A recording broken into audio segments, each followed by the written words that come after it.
Welcome back to another episode of Positively Uncensored, your favorite reality TV and interview podcast. It's your host, Leah, and I need you to like, subscribe, comment, however you are listening. Please subscribe to the podcast, turn on those notifications so that you can stay with me all season. I am going to be covering a multitude of topics this episode. I'm going to be getting into the awful, painstaking Love is Blind reunion from last night. I'm also going to touch on why you should watch this season of Selling Sunset, even though I was reluctant to start it. Episode 2 dragged me in. I will be sharing just bits and pieces of what I learned from Sparkle Megan's episode with AD. And if I have time, I will be talking about Real Housewives of Salt Lake City. If I do not, then I will be coming back to do a separate recap because this week's episode, combined with Below Deck, was amazing. Before I get into this episode, I want to remind everybody that however you're consuming the podcast, if you're listening on YouTube, if you're listening on Spotify, this is a podcast. For people who listen on YouTube, I don't want to leave you guys hanging. So I have now switched to doing video podcast episodes, even though I'm used to doing audio podcasts. However, I am not able to always pull up visuals, nor do I want to. Sometimes I just want to talk. This is a podcast. As far as putting clips in, YouTube doesn't allow us to anyways because they don't monetize the video. And sometimes that's just very off-putting. Now, if I review a podcast episode and want to play clips specifically, I will definitely do that. But just explaining as to why visuals aren't popping up on the screen or why the videos don't have more editing to them. I run the podcast by myself. I'm the only editor, the only producer of the podcast, and I'm putting the episodes out so that we can have a conversation together. Today's episode of Positively Uncensored is brought to you by Audible. Audible gives you access to thousands of audiobooks, podcasts, and originals all in one place. I love it because as much as I make time to binge reality TV, I always wish I had more time for my ever-growing TBR list. But life and life's responsibilities always seem to get in the way of sinking into a good book. I'm sure that some of you, if not most of you, can relate. With Audible, I can finally catch up on the books that have been on my TBR list while I'm driving to work, cooking, or even in the shower. If you've been meaning to read more but can't find the time, listening with Audible makes it easy. You can try it out for free by heading to the details in the description. And when you do, you're also supporting the show. Now, let's get back to the episode. Let's talk about the Love is Blind reunion. I want to start with the fact that this is where the budget went. The budget went to the music, and the budget went to the reunion, and the budget went to the music at the reunion, and the special guests at the reunion who we didn't need because we've never done that in a prior season. Although, hello, Chris Paul, now I'm familiar with him. I want to start with things that were missed, and then I'm going to dive right into things, and I'm going to be giving you the summary. Things that we missed talking about: boogers. We did not talk once about boogers. They put that in the edit and never really gave Edmmond the chance to respond. It never came back around. It feels like they truly added that only to humiliate him. They never brought it back up. The second thing, we never talked more about Anton's drinking.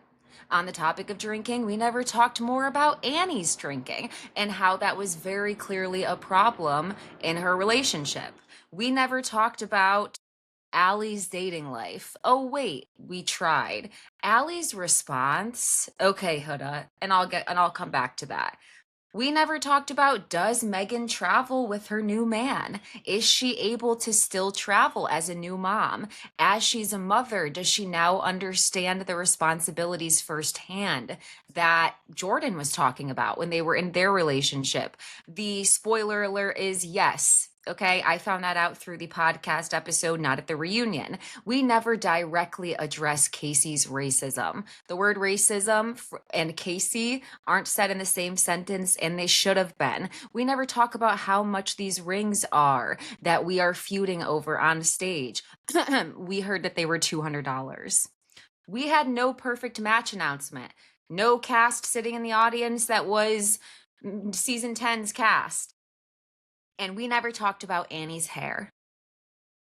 I made sure my hair was good today before I have the audacity to talk about Annie's hair. The first question I have about the reunion is, why are we outside? I felt like we were at tribal council on Survivor. Why are we outside? What, like, where are we outside? Like, where is this?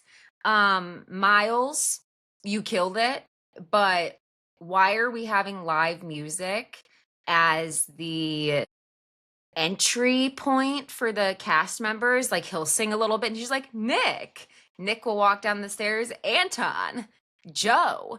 It was very strange. It almost felt like a game show.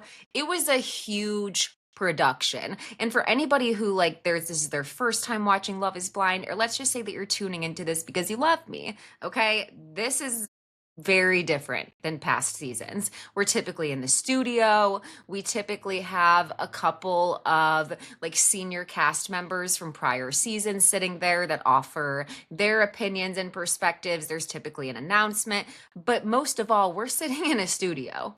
So I thought all of this was strange. The reunion starts right away by starting with Megan and Jordan and why things ended. She reveals that it was mainly their lifestyle difference because Jordan's like, well, why don't we ask Megan? She's right here. Megan says, I've dated potential in the past, talks about their lifestyle differences, and then they talk about how Jordan regretted introducing Luca to Megan. Megan said that this hurt her, and Jordan says that it's not about the type of person that Megan is, but about how he introduced him. On the podcast episode with AD, we find out that the meeting was very much like, this is Megan. She's going to be taking our last name. She's going to be your new stepmother. And Jordan's talked on his podcast episode how he regrets the way he introduced Luca. I am tending to agree with Megan here. I thought that Jordan would introduce in a little bit more of a casual way, like, this is Dad's friend Megan. Let's hang out. That is a lot to introduce them that way. Megan reveals that she's a mom now, and question, who was surprised sitting on that stage?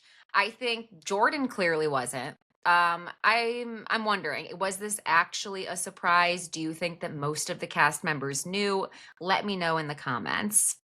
Megan tells us that she has a 3-month-old little boy, maybe 2 months, named Brooks, and her man Paul is sitting there in the audience, who is very bald and much older and just looks very wealthy. How old is Paul? How rich is Paul? Those are two things that I would like to know.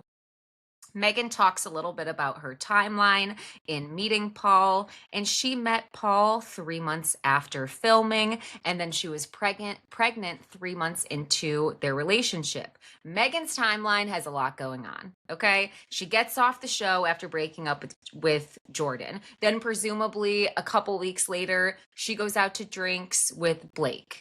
They have some margaritas together. She realizes there's no romantic connection there. And she also got to apologize, or he got to apologize for ghosting her. It sounds like maybe a couple weeks later, or potentially even in between and before Blake, she goes out on a couple of dates with Mike, assesses the fact that there's no romantic spark between them, even though that she thought that there would be in the pods.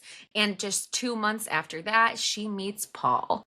3 months after that, she's pregnant. Megan had, like I said, that's not to shame. That's just to say she had a lot going on her timeline after the show. And this cast, maybe this happens every single season, but this cast definitely feels the most incestuous that we've been aware of out of all of the cast from prior seasons. It sounds like everybody was sleeping with everybody when this was over. We go to Jordan, and he talks about how Mike texted him and apologized for making the ignorant comments about diabetes that he made. He also donated to the Life of a Child, which is the organization that Jordan supports and frequently shouts out. We also learn that Jordan is casually dating.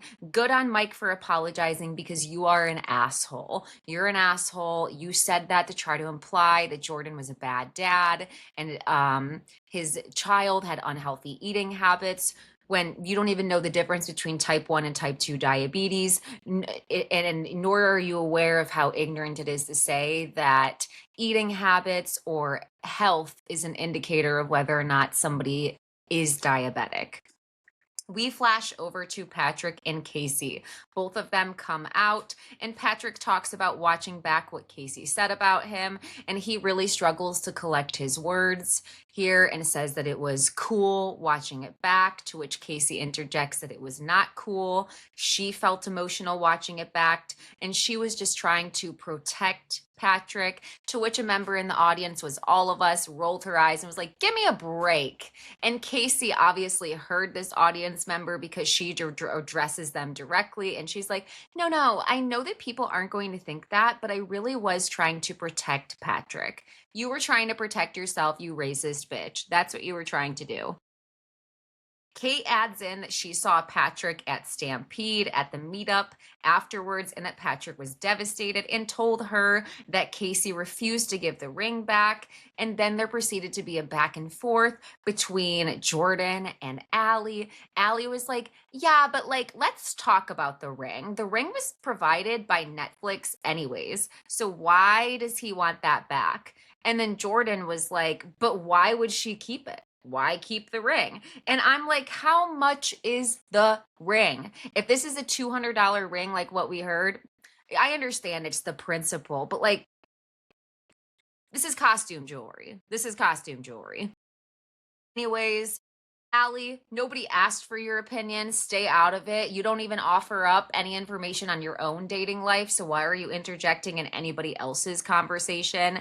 Casey claims that Patrick told her to keep it. And Patrick is like, yeah, when I thought that we were still working things out and going back to Denver to work things out. And Casey tries to moonwalk her way out of this and say that, well, I also thought that when we got back to Denver, we were going to work things out. No, you didn't. You knew that when you got back to Denver, things were already over. You told producers exactly how you felt. You're not attracted. You're not going to be more attracted. Nothing's going to change for you. And being in a higher altitude in Denver isn't going to change things for you. Casey says that she was too emotional to have a conversation with Patrick on the timeline that he wanted, because he wanted to have a conversation when they got back Saturday, and that she told him that they could talk on Monday. And between that time period, she gets a text message from Patrick saying, I'm good. Let's just be friends. Let's see, what am I saying? I'm not sure you'll get. Oh, no. First, she said to Patrick, I don't want to have a conversation right now. I'm too emotional. I'm not sure that you're going to get the response that you're looking for with the way that I'm feeling now. And that's when Patrick told her, listen, don't worry about it. Let's just be friends. I just want you to be honest with me, what's happening. And Casey still wouldn't be. A general theme in this reunion is Patrick giving Casey an out and Casey not taking it, and truly just revealing how bad of a person she is. Patrick just wanted the truth from her, told her, let's just be friends. That's what I just talked about. Then Patrick, okay, we get into this conversation. Casey has shown absolutely no remorse. Patrick is telling Casey, if not begging Casey, to apologize. He says to her, this is your perfect platform to apologize. I loved you in the pods. And it's clear that what he's talking about is how she handled things, her language, people saying that she's racist. Those aren't directly said, but that's what he's talking about. And Casey's response is to cut Patrick off and say, right after he says, I loved you in the pods, what he's saying is, I care about you. I want you to apologize because it's the right thing to do. And people are going to continue to drag you if you don't apologize. We'll still drag her anyways, Patrick, but yeah, I know what you mean. We'll forget about her soon. Her response is to say, even though I'm your distant second. Casey has a lot of audacity. Stop cosplaying that you're hurt over this situation that you were never invested in. Like I said, at this point, Patrick is begging Casey to apologize. He sees her being torn up online. He talks about that. And rather than Casey say, I need to apologize and be accountable, she's like, yeah, but did you feel bad for seeing me torn up online? This is the second time he's trying to give her an out. She's like, because you sent me a TikTok that was about me being your distant second. Patrick is like, are you joking? That was a response to the TikTok that you put out And I reacted to that and then took it down because it made me feel badly. Casey can't even accept this. She wants to make the story about how she's a victim. She's like, no, you took it down because people were in your comments and telling you, why would you propose to your distant second? Casey, nobody's on your side. Like, I don't know what's not clicking here for you, but nobody's on your side. Your apology is disingenuous. When she finally gives her apology, Patrick literally is like, all right, thank you. Stop. Don't say anything else. Thank you. And we find out that she has the ring with her. She gives the ring back to Patrick, and ensues the shady comments from the Lachey's. I think it was maybe Nick or Vanessa who's like, maybe we should give the ring back to production since apparently it's from producers. And then we end up doing redeeming race, like trying to redeem racism via a 3-point competition. Chris Paul comes in. It's like a fever dream. We go from not directly talking about Casey's racism to trying to redeem her not talked about racism with a 3-point shot competition. She wins in the middle of this competition, which, by the way, we don't need a montage of them playing basketball. Why are you trying to show us something positive about their relationship when everything was negative, even when they got back to Denver? So, as they're making us watch 3 painstaking rounds of them playing basketball with each other to try to settle their score from back in the pods, which, by the way, Nick Lachey was like egging on. He's like, another one, another one. Read the room. If I was in that audience, I'd be like, can we get to the main stuff? Can we get to the main stuff? So, as they're playing this, Vanessa Lachey can't help herself. And she's like, winner takes the ring. Winner takes the ring. She just does not want Patrick to have this $200 costume ring. And I can't figure out why. Casey ultimately ends up winning. Patrick gives her back the ring because of Vanessa's weird comment. And he's like, it fits you better. So why did we waste our time? What did we learn here? We wasted our time. I'm ready to be done with Casey, but the reunion is not, because next she's asked about her other connection, and Madison is geared up and ready for this conversation because she had dirt that she was ready to reveal. Now, let me know how you're feeling at this point in the reunion, because it's at this point that I started to think I haven't learned anything new. It's been 25 minutes of the reunion.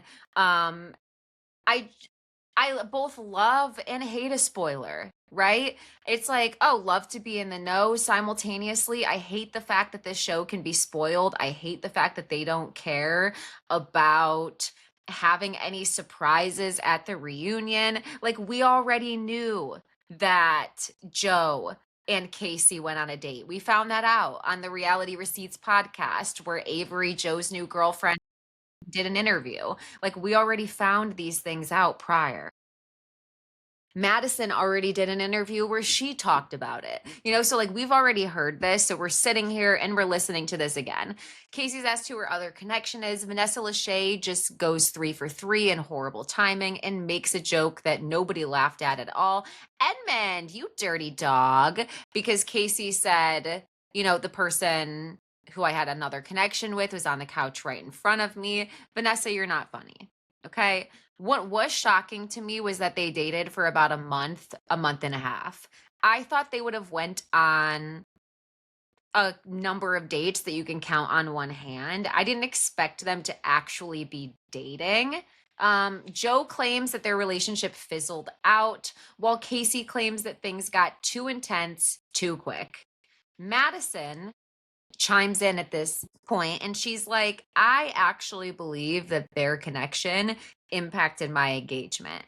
Take a shot every time you hear about Casey's paws on Joe's chest. Take a shot every time we hear the word googly eyes. So basically the story is that one night when the couples were all meeting up, presumably after the tux fitting, Casey had both of her paws all over Joe's chest and was giving him googly eyes, which is what he told Madison when he got back. And this is what she's referencing in that moment.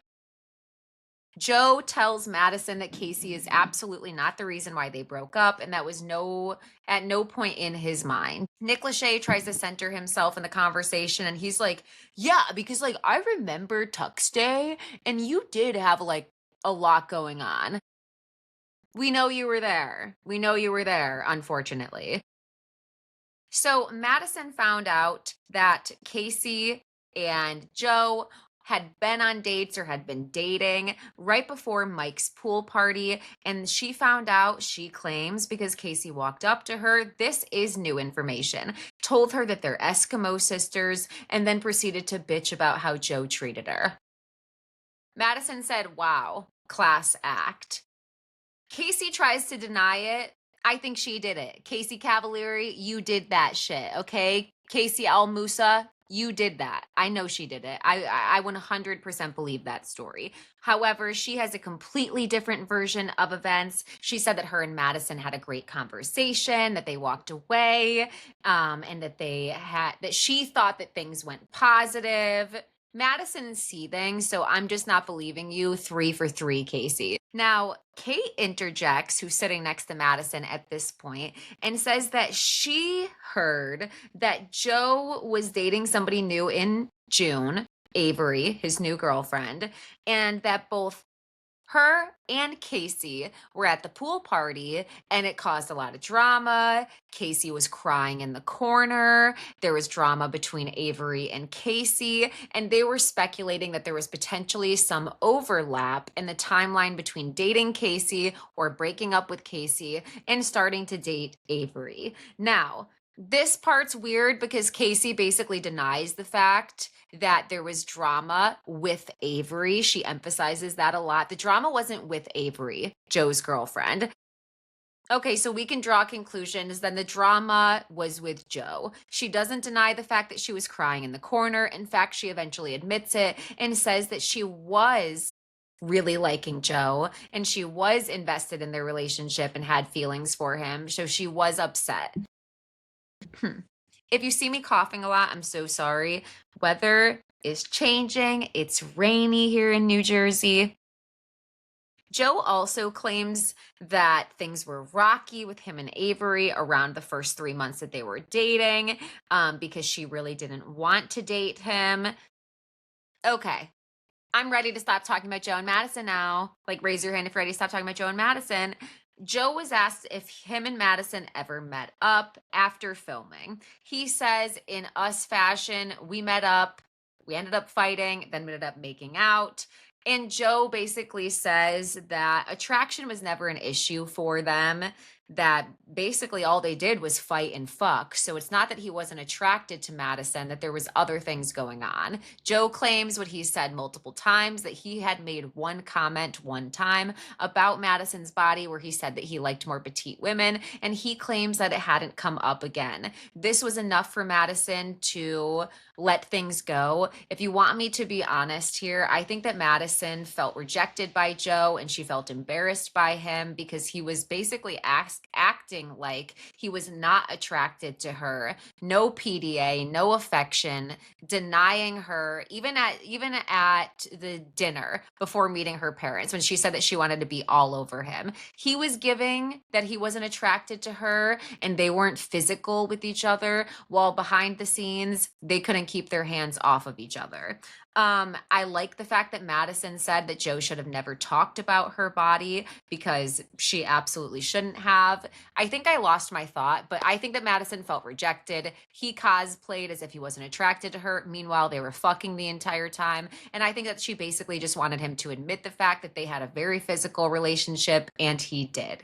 Moving on. Joe is able to weasel himself out of a lot of things with humor because he's a white guy, because he has a mustache, because he's attractive, whatever. We see for way too long a conversation about Kate and Nick rehashing the issue of was Nick love bombing, and this was one of the worst parts of the reunion as well. Like, they didn't even end up together. He ended up with Annie. Why aren't we talking about Annie? And Annie's drinking.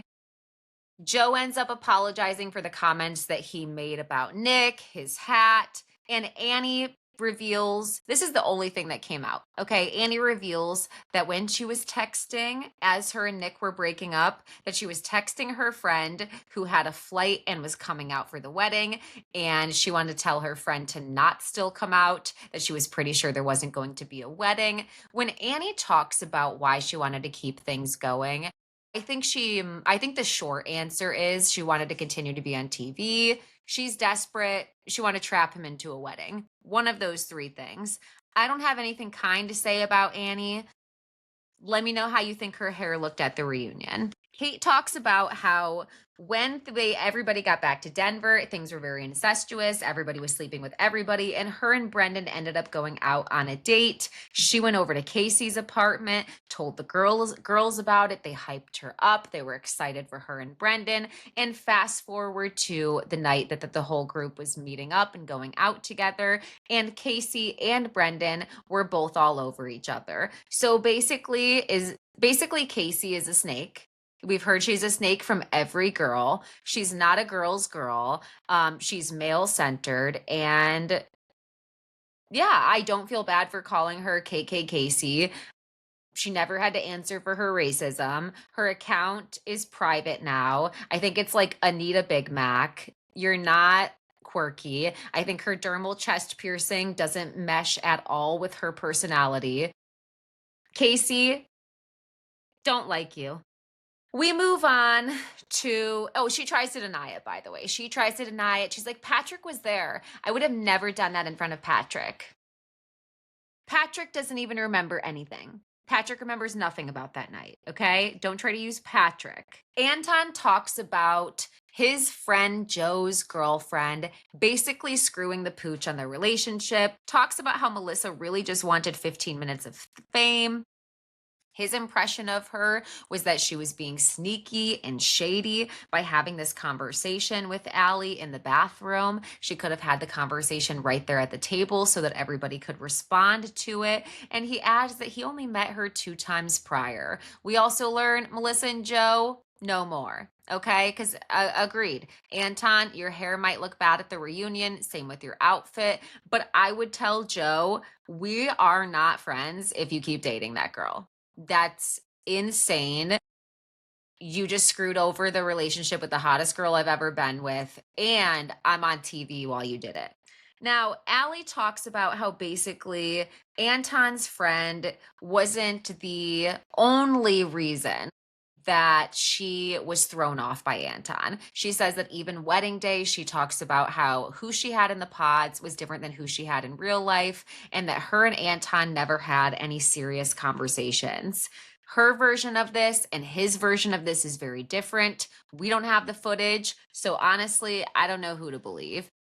Allie claims that when Anton was on camera, he put on this big personality, which is what she asked for in the pods, and they had a lot to talk about. And when the cameras went away, Anton was quiet, barely said anything, would come home from work and not greet her, not say hello. And honestly, to that point, like that is rude. However tired you are from your day, you can at least say hello to your spouse, to your partner, to your roommate. It takes 5 seconds of energy, just 5 seconds to be cordial. She also adds that her and Anton had multiple conversations about the religion, recommitting to their faith, and that she didn't have conversations with him about if he went to a strip club or if he was a regular at the strip club, because she assumed that the person that he was presenting was a recommitted Christian who was living their life accordingly, and he was living differently. I'm like, Allie's just Allie's not my kind of gal. And I told you guys that from the second that she bragged in her introduction about how she knows how to throw a grenade. Allie's very conservative. Allie's a material girl. That's not my kind of girl, but Allie was able to find friends who are. And as I stated earlier, Allie's friends were a direct representation of her. You know, she talks about her friend, and she talks about how in her friend's culture and for Brazilians that it's normal, you know, for the guy to be the provider. And as I said, that's what Allie wanted. Like her friends were speaking for her. We got to see how it wasn't a request, it was a requirement for Allie. I've been saying this. Um, So yeah, my too long didn't read that I had in my notes was Allie's friends were speaking for her. She wants a soft life. And there's nothing wrong with that, but yeah, continuing on. I think Allie's being like a really big bitch at this reunion. I'm just gonna say my thoughts. I swear on this podcast, if you're like, oh my God, you called her a bitch. Yeah, I think she's being a bitch. She's asked what was the moment that she realized that her and Anton wouldn't work out. And she says, lightheartedly, it was when he wore flip flops in Baja for their first meeting. She shades the fact that it was his toes. It was also how he walks. She says, I hope his walk has gotten better since. And Nick Lachey was like, or maybe he found someone who appreciates his walk. Not me agreeing with Nick Lachey. Look what you've done, Allie. Anton talks about how he currently has a girlfriend. She's sitting in the crowd. I believe her name was Miranda. They've been together for a year. She's supportive, understanding, everything he needed in a partner. And I'm like, yeah, you know what? Throw some shade back at Allie because she wasn't supportive or understanding. Allie's asked if she's dating, and she's like, I really appreciate your interest in my personal life, but I would like to keep that personal. No, no, you're on. No, no, no, you can't. Like, why does everybody else have to talk about their personal life, but you don't have to? I don't like that. No, like, okay, Huda. No, we have 20 minutes left of the reunion. It is an hour and 15-minute long reunion, and we get into KB and Edmond.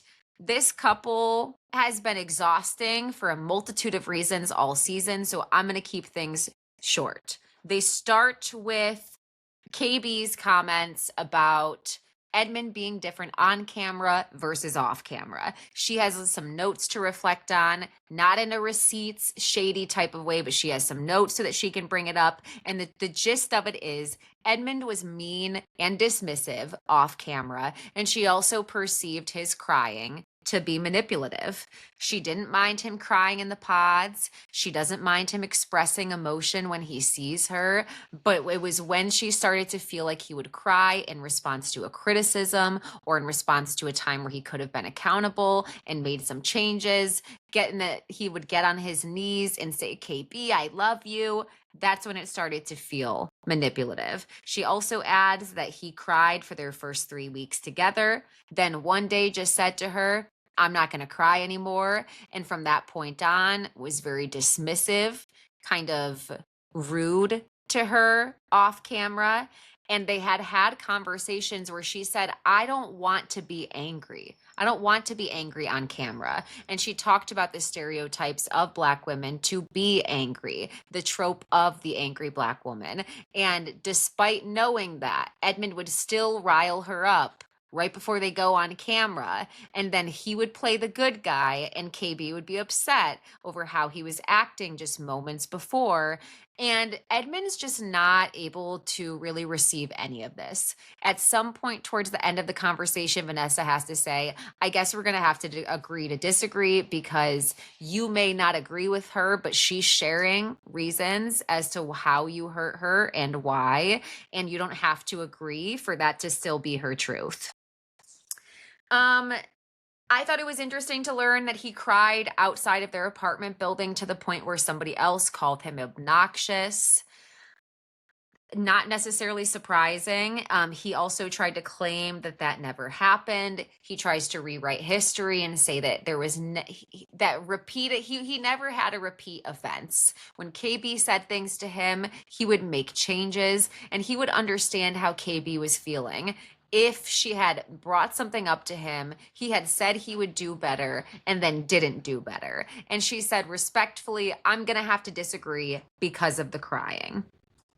We also learn that there was times where he was very cold to her. She was there for him during a lot of his emotional moments. And when KB said that she was boohoo crying on the couch, needing support from Edmond, he walked out, said, I just don't understand what you're upset about, and left her there by herself. That's very isolating. Okay. Like I said, Vanessa had to chime in at some point and just say, regardless of if you agree or disagree, That's how she feels. And their conversation ends with KB apologizing for calling him a bitch, telling him to not accept that in love because he doesn't deserve that.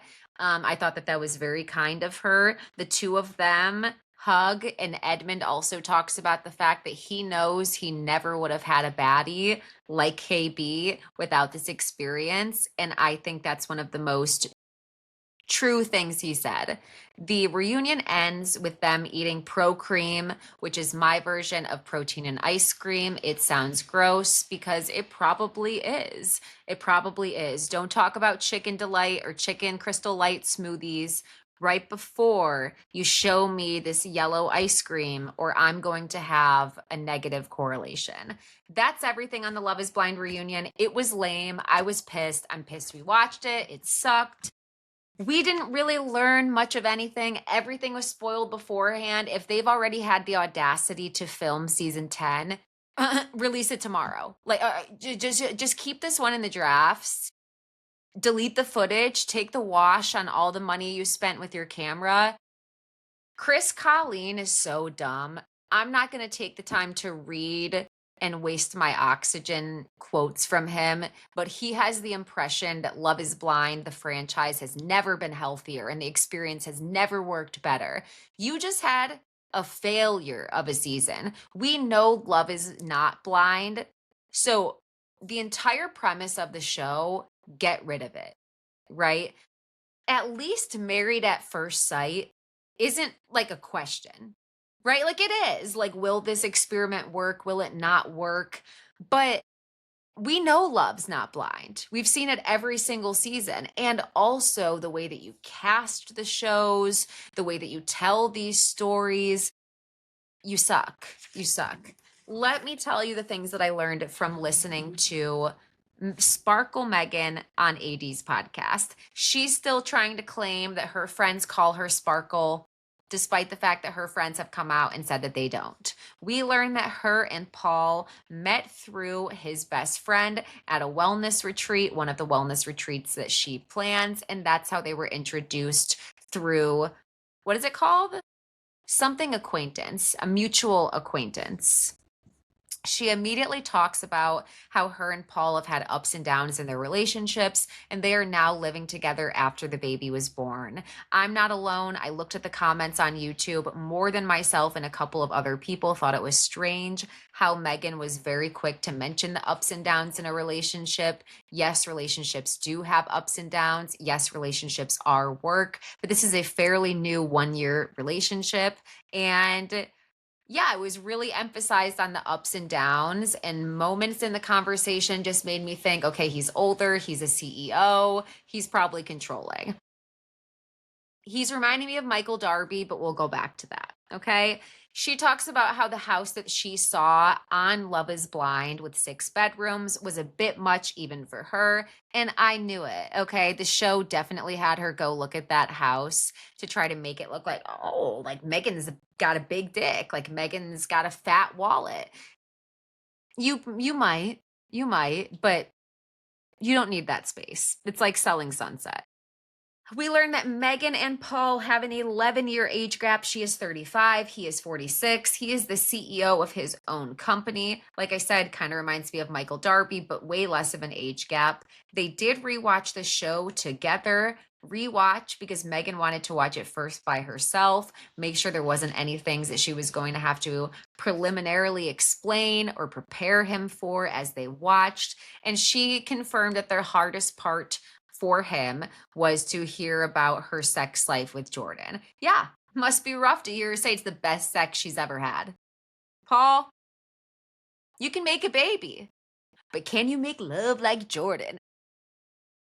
We're going to be messy. Megan says that she regrets not calling out Mike for the comments that he made that were ignorant on diabetes. She said that she did have a look of confusion on her face, but ultimately she didn't want to give away the fact that she was talking to Jordan, despite the fact that she noticed, whether it was intentional or not, multiple times that Mike had shaded Jordan.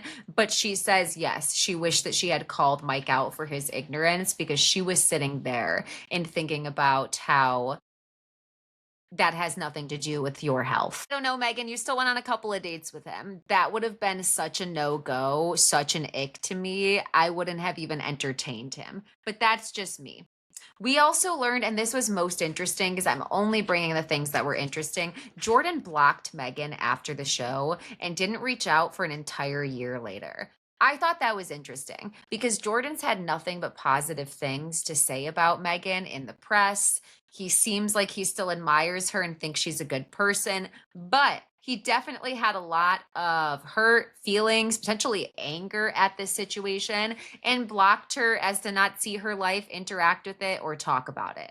I was a little surprised by that just because of how, yeah, positive the things were that he was saying.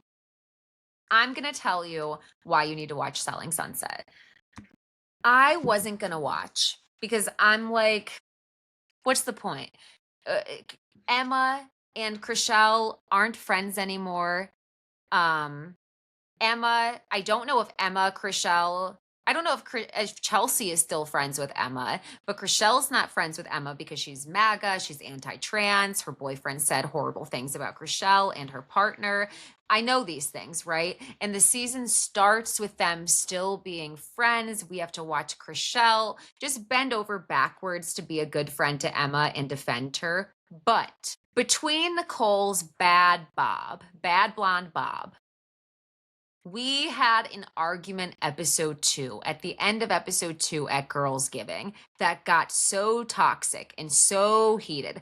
Bringing up people's parents who did drugs, bringing up and learning cast members who had overdoses. It was a jarring argument that I didn't expect. I had this on as background, as filler, as something so that I can work and have something going.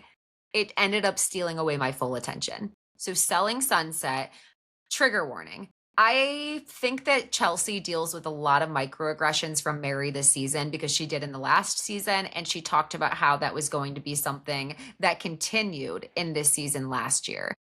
What I do want to say is, I am keeping my fingers crossed and toes as well that I get to talk to Chelsea. That's something that I've been trying to get in the works for a couple of years since her first season on Selling Sunset. I would love to talk to Chelsea just about her entire life, give her the platform. Selling OC comes out soon, but Brandy Marshall is barely in the show, so I'm barely gonna watch it. They're platforming maggots. Instead, if you want to watch my interview with Brandy Marshall from Selling OC from last year, it's on my YouTube, it's on my Spotify. Go digging as you watch shows sometimes, because sometimes I've done an interview for a show that you might care about. I am going to come back to do my review of Salt Lake City. I know this is the second time that I've pushed it back, but I want to give it my full attention. I'm hungry. I don't know if you can hear my stomach growling on the mic because that foam thing works pretty well. I also want to say lots of heaviness has been going on in the Love Island US season 7 fan base amongst the cast members. I have done a full reporting on the racial slur that was said against Alandria on Huda and Lewis's live stream. I still don't know. Somebody please tell me. I have recapped that on my TikTok. I have a more up-to-date recap of other cast members who have chimed in. The main thing that's important is that people are donating to the organizations that Alandria linked, the NAACP. I will attach the other links in the link of this video, the details of this video as well. Everybody have a good Thursday. I'll probably be back to talk to you Friday. It's a big week for us in reality TV because we have a lot to talk about. Comment below what you want me to talk about next. Should I cover wife swap? Should I just watch it? And when are the new episodes of Married at First Sight? Are they not today? Let me go check immediately because I'll probably be back. Bye.